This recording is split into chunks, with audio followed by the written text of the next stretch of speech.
oh, we got a job open here. It would be great if you apply. Maybe you heard these phrases before and you applied, and you, of course, hope that in very soon, in a very near time frame, they will contact you and you will have a chat, and suddenly you hear nothing, or at least you hear nothing for quite a long while. And this seems to be an omnipresent issue we have right now, which we see absolutely anywhere from public service to free enterprise across any industry. I do not only see it in my circle of friends, but also with countless emails that arrived in my inbox where people say, could you please address this topic? So today we're going to talk about commitment in the application process. A couple of things are going wrong there. Let's face it, everyone wants talent, and there's a talent shortage, there's a workforce shortage. However, when you look on, for example, Kununu, which is the European version of Glassdoor, or Glassdoor.com directly, there are many complaints about application processes. Some of them very polite, some of them more straightforward. However, what I've seen only in the last month was shocking. And it was shocking how little commitment organizations who not only say that they are keen to gain talent to their workforce, but also organizations which are known for complaining about that there's not enough applicants, or that there are not enough applicants around and they have a talent shortage. It's quite shocking what I saw in the recent weeks and months. The reasons for that, by the way, are usually the same. People say we don't have enough staff, which probably is, guess why, right? When you behave that way, you're understaffed, and often they say that applicants are very difficult, the demands are very high. So how do you deal with that? That is the question. We today have to look into what are the typical errors, how to deal with these errors, and then how to do it better, and of course, how to implement what we want to do better. So, first, let's go through the typical mistakes. The number one is when someone applies that there is no confirmation. So, people have to chase you basically on the phone, via email, without knowing who to contact. They are just chasing because you are unable to send a confirmation. It goes without saying, any application needs to get an automated response. But that's not the only mistake, because that's pretty easy to fix here. The next problem is you need to react in a timely manner when you want to get the best talent. And a timely manner means 3 days or less. And just to give you context here, 3 days or less means when someone applies on a Friday, you get back to them by Monday. When someone applies on a Tuesday morning, you better go or get back to them by Tuesday, or at the latest the next day, Wednesday. Even if it's only short, hey, we just got this, I just saw it, we're interested, and we get back to you by next week. People need to see that you are interested. However, when you say that you're interested, that's just not enough. Getting the next mistake, often there is no clarity about the application process. I saw multiple cases where people said, okay, I applied, then we had a chat, then we had the official interview, and then they said, at the end of this interview, they said, yeah, well, great, you now pass into the official round, which is an additional 3 rounds, 2 on site in 2 different locations, 1 online. And they, of course, said, if I had known that before, I had dropped out in round number 1, because if you want me to spend that much time in recruiting phases, you need to pay me for that.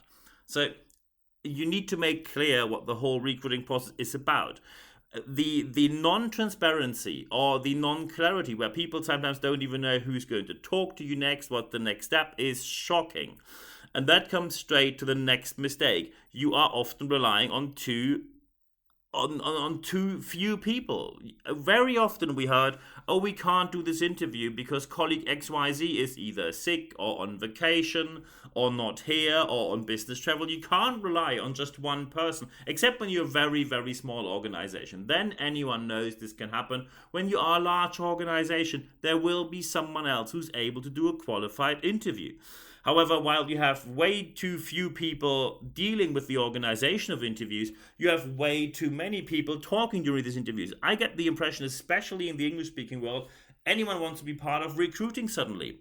And then you do your personal kind of thing. You have your personal trick and bonus question. You feel very important. You just want to be part of the important people, including, and that was one of the worst things I've seen so far. It happened in Germany, by the way, when you think everything's efficient here. No, it's not. So one of my friends applied with a job, and then they said, oh, to get to know you better, we're now going to play a round of Taboo. If you don't know the Taboo board game, the Taboo board game is you get a card. On the card there is a term, a certain word mentioned, and then you have to describe the word, others have to guess it, but you cannot use the most common word. So, for example, when you should describe skyscraper, you can't say concrete or the word high. And they wanted him to play that. And of course he said, that is not how you recruit people. And then they got very upset from the HR side, say, oh no, you have to comply with that. Anyone loves it, anyone loves it, which is completely made up. No one loves that. So when you use pseudo-scientific methods, you failed on basic 101 level. You need to be able to stick to scientific methods when it comes to recruiting. And it's quite shocking that I have to mention that when you have your special trick question, which no one is allowed to fail, or you have the coffee test. Do they give the coffee first to you, or do they take the first coffee by themselves? That's all pseudoscience. It tells you nothing, absolutely nothing about the applicant. So be sure that when you have people in your recruiting process, they need to be properly qualified for that on a scientific level in this case. Another mistake is you have reactive or no communication, including one of my friends who applied, buckle up, for a position in a union. And you should expect that unions are able to handle applications properly, because they can't be understaffed, right? And they need to know how to do it, because that's what they are all about. So he applied, got a confirmation same day electronically, which was automated. Haven't heard back anything. Not a phone call, not an email. Chased them. Phone calls and emails. Nothing was answered ever. And a couple of months later, about a month and a half in this case, he just started to call other people, including friends who he knew who worked in this union. And then suddenly one of his friends said, well, they gave the job away internally. So giving the job away internally while other people applied is not even what unions should do, because you are, at least you claim to be, against this kind of, and I want to be straightforward here, corruption. That's how to call it. So it is quite shocking what we see on the application market. So many organizations have nothing to complain. They design their fate by themselves. So how to do it better? To be straightforward. So number one, as soon as someone applies, they get an automatic reply that the application arrived. Very important here, when you say this is technically challenging for you, you're offering less technical abilities than a free email inbox from GMX. So you must be able to do that if you like it or not. If you say you can't talk to your IT, you need to comply with this. Second, you need to be in first human contact within 3 days or less, as I said before, and this needs to happen via the telephone and via email. Call them, give them a personal touch, check a couple of things you need to talk about before. So for example, when you want to do an interview online, you have to ask them, are you sure you are able to use Zoom properly, etc., because not every position is tech prone or tech affiliated, so sometimes you have to check people are able to do that. So do something via the phone and then confirm everything via email as well. That gives people a personal touch. There's scientific evidence that the more people feel you take care of them, they take care of you. However, when you confirm everything you talked about via email, be sure that you also show in this email how will the rest of the application process will be. What are the steps? How many rounds? What are the processes? Who are the people participating? What are the demands you have here? They need to know what's coming up, because anyone has the right to say, A, I drop out, I'm not doing this. B, I only do this for pay, which becomes rather common, by the way, now. Or C, say, well, this is okay for me, or have some sort of criticism, or probably want to change something. It is very important that you need to be fully transparent from moment number one. From there, the next step is only have relevant people participating in the recruiting process. It became a sport that anyone who might be only remotely related to that person wants to have their own round of interview. And just to be very straightforward here again, the more rounds you ask them to do, the more you have to offer. When I see that one of my friends in London had to apply for a PA job, personal assistant, and it was 8 rounds of interview for a job for less than £40,000 a year, and of course he accepted the way better German offer, which by the way only had 2 rounds and paid 50% more. What does this tell you? So very important is only have people in the recruiting process that have a proper role there, and also, and that is extremely important here, when these people are relevant, they know what to do and they know what they need to talk about regarding the job. no pseudoscience, no coffee trick, no magic question, no board game, or what else people come up with. Very important also is when you make an offer here, and that's very important, when after all these rounds of interviews you make an offer, accept the realities of where you have the job placed. I'll give you an example. When you have jobs available in, let's say, Berlin in Germany, or London in the UK, or New York City in the US, from which I am just back, the salaries have to be high. Very simple. And when you say, oh, back in the days I worked for XYZ, and by the way, I can fully emotionally understand that, because I entered the job market after Germany's reunification, where the unemployment rate was nearly 10%. And believe me, I had to work student jobs for payments that were beyond belief on the lowest end. So sometimes had 2, 3, 4 jobs. I am quite happy that today's generations don't have to do that. When you make a low ball offer, don't be surprised to get a low ball response. So you need to reflect on the realities in the area you have the job position. When you say, hey, it's remote work, live wherever you want, that's a different story. However, when you have someone applying from New York City and you want someone with a probably global mindset, cosmopolitan background, proper qualifications from renowned universities, you have to pay accordingly if you like it or not. So very important here is your offer needs to reflect on the realities that we have right now. Please don't come up with the back in the days we had XYZ. And by the way, when you say you get a low salary in the beginning, but you get more later, the usual answer will be, okay, then I start later. And that answer, by the way, is perfectly fine. When people work for you, that payment must be able, with that payment, you must be able to live a proper life. Otherwise, there is no motivation to do your job. Last but not least, you have to close the deal, and that's a sales skill. We had we had a topic about that before. When it comes to closing the deal, you need sales skills, because sometimes people will tell you, hey, I still have 2 other interviews lined up.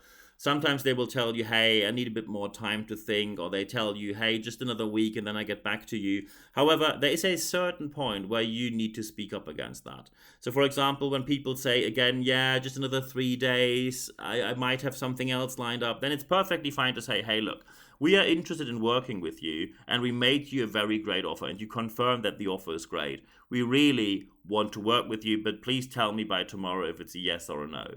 Because sales skills also means is that you, and let's face it, by the way, when people delay the decision, that doesn't speak in your favor. They are looking for something else. They're obviously not committed. When they give you a proper reason, fair enough. However, when they don't, it is perfectly fine to say, hey, we need to get the deal closed. It's a yes or no by tomorrow. Reciprocity is the key. As soon as people see that you take care of them and you show interest, they most likely will take care of you as well.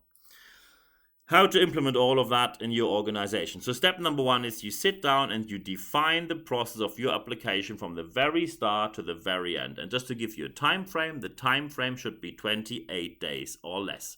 I just give you an idea of what I just came back from in New York City. In New York City, you have an app which is called Job Today. Job Today is an app where you can say, I need a job in New York City, and maybe you want to be hired quite reasonably quickly. And many of these jobs go away same week. People apply, and the whole process in large corporations from first contact to contract signature is done within 7 days or less.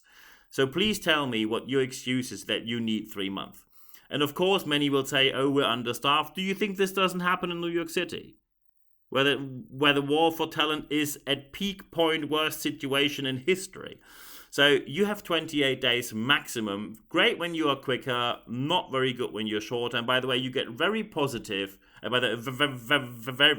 get very positive feedback as soon as people see that you're quicker. When you see on the internet, some people said, hey, I had a first round interview, I'm a developer, and the guy I talked to was the leader of the department I should possibly work for. He said, are you free right now? We had an interview on the spot, and he made me an offer, and I agreed. Same day, closed the deal. That's exactly what we're looking for. Don't make it too complicated. And please don't make it unnecessarily complicated just to justify your position or to make yourself more important than you actually are. So very clear process definition from start to finish, 28 days or less. That's the beginning of the implementation. Followed by that, every single person that is part of the process is professionally trained for interviewing. Every single one. If you're not, expect the catastrophe. I've seen everything from the people of the company talking 90% and the applicant talking 10%, pathological self-display, big egos, anything, and that is not helpful for your organization. By the way, when you go on Kununu and Glassdoor.com, you will see how it ends. You get a bad reputation on the market. It is very important that you, with absolutely no exception, train every single person that is part of a recruiting process. When they're not professionally trained, and you need professional trainers and coaches for that, don't tell me the $49 online class makes the cut. It doesn't. When you don't train them professionally, the catastrophe will happen. And the easier catastrophe is a bad review online. The worst catastrophe is a lawsuit that may happen, especially on international terrain when you are in the English-speaking world. Lawsuits are around the corner when you do the slightest mistake. So be aware that you train people professionally. Last but not least, check your whole process for any kind of single point of failure. There can never be any moment where you say, when that person or this piece of material or that thing isn't available, everything falls apart. When I still see that people say, oh, we can only do the next round when the colleague's back from vacation, it's in 2 weeks' time, you shouldn't complain about talent shortage. That is just pathetic. When you have a process, by the way, you expect that from your employees as well. If someone would say, oh, my client has XYZ problem, the first thing you answer as a leader is, don't bring me problems, bring me solutions. So here, the same applies. You please bring the solution. Design the process in a way that your people are able to deliver on the promise, because, and that is a fact, no one is waiting for you. Taking all this together, how can we guarantee, or how can we at least ensure and be reasonably sure that we get the best talent? Taking it all together, excellent application processes have excellent talent as a result. And I wish you all the best accomplishing that. And when you now say, whoop, that was more than expected, feel free to discuss that with me. Feel free to contact me about that. nb@nb-networks.com is my email address. I put, by the way, you can discuss anything. If you just want to have a discussions, contact me via email. This episode is a result of a discussion we had via email before, and emails that reach out to me. If you want to have something very specific, training, speaking, or coaching, feel free to reach out to me as well. nb@nb-networks.com is my email address. In the show notes of this podcast, I will put my email address, my LinkedIn, you can connect with me on there as well, of course, and also my website, which is nb-networks.biz. And thank you very much, by the way, for reaching out about this. We now on the website also have transcripts from all the podcasts that we have, so thank you very much for that idea. We implemented that quite quickly after we got the idea. Thank you for reaching out about this. Second aspect which I recommend, register for the leadership letter, because we have live sessions as well. When you go to expert.nb-networks.com, then you will see that you can sign up with your email. You only receive one email every Wednesday. It's 100% content, ad-free guarantee, and that email is where you also find when the next live session is, plus the link to access it. You don't need to register anything else. Just register your email address at expert.nb-networks.com. Besides the live sessions and where you can access them, you also find access to all the podcasts we have, all the publications in writing. I have absolutely anything, and all of that without any paywalls or limitations. I'm looking forward to seeing you online. By the way, the live sessions are available in the English and German language, so feel free to bring international colleagues with you as well. However, the most important aspect is the third one. Apply what you heard in this podcast, because only when you apply what you heard, you will see the positive effect and the positive aspect and the positive results that you obviously want to see in your organization. I wish you all the best doing so. If you need any kind of help, feel free to contact me. I'm available 24/7. And at the end of this podcast, there's only one thing left for me to say. Thank you very much for your time.